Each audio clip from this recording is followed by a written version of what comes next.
Hello everybody, welcome to our Saturday story video. I'm joined by Pebble, although that's a bit strange really because I've not really been joined by Pebble for this video. It was on the last video and we've done them back to back, so he's not actually moved anywhere and neither have I, although it is now Saturday and 2 minutes ago when I was recording a video it was Wednesday. Strange how time works, isn't it?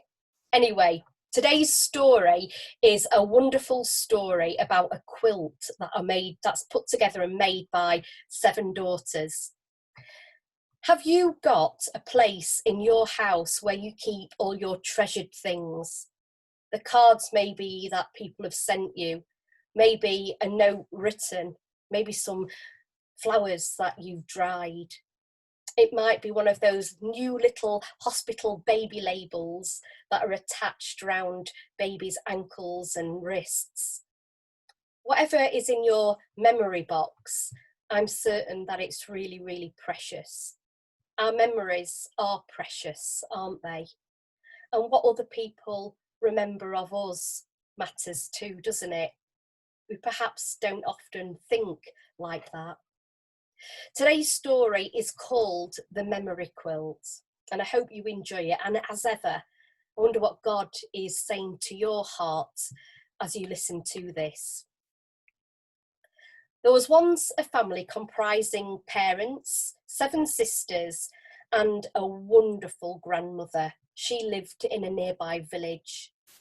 There was very little money in the family, and so the girls grew up learning how to make things out of nothing and never to waste anything. The years passed and their grandma's 80th birthday came around, and the girls wanted to give her a really special gift, and they wondered what to choose and how they would get it. Then they had a great idea. After all these years, they noticed her bed quilt was getting very worn and a bit tatty and a bit faded.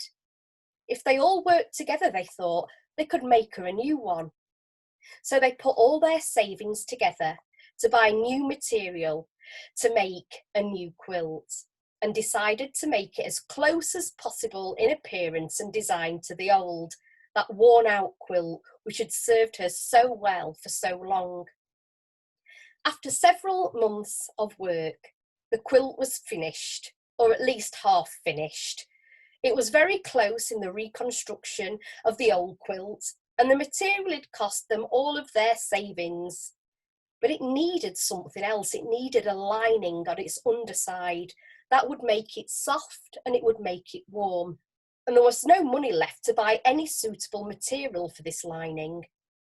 The sisters were really disappointed. They dreamed of making the underside as beautiful in its way as the top of the quilt, but this was proving impossible. And then one of them had an idea.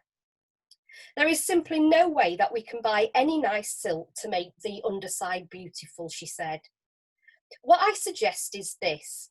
We each search in our cupboards and find the remnants of material, and we could at least sew these pieces of leftovers together, and that'll finish the quilt off. And no one will see the underside of the quilt, and Grandma, she'll understand. And so they searched their cupboards and found the remnants of old clothes that they'd worn as children, and even their dolls' clothes from childhood. Carefully, they cut up these remnants and they sewed them lovingly into a patchwork lining for the new quilt. Grandma's birthday dawned and she was delighted with her new quilt. The girls insisted on putting it on the bed straight away, and it looked just like the old quilt, but fresh and new, and Grandma would sleep well under it, they were sure.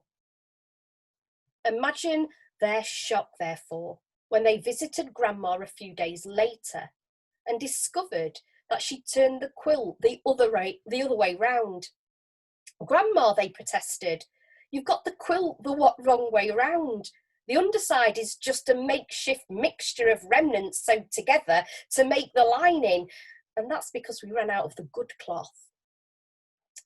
But, my dear girls, said Grandma, when I turned your beautiful quilt over and saw all those bits and pieces of cloth, they brought back so many wonderful memories. The brown cloth was part of your brownie uniform. That was when you went on a Monday night in the church hall, Mary. You loved it. This indigo material, well, that was your favourite apron. You were first learning to cook in my kitchen. You were 7 years old, Janet. Oh, you did slop some food down that. And if I'm not mistaken, this bright yellow piece was from a dress of your favourite doll, Linda. And this blue checked patch was surely from your first school blouse, Rosie. Look at this stripy piece. Isn't this from your old pyjamas, Susie? And I'll never ever forget this pink. That came from your party dress when you were just 8 years old, Katie. And see, here is some green silk that your granddad brought home from market one day. We made dancing tunics for you, Becky. And look at this, she said, pointing to a fluffy white piece, and there was tears of joy in her eyes. This was part of the blanket you all used when you were babies. The girls fell silent, and Grandma's memories kept pouring out as she remembered the story behind every single piece of the quilt lining.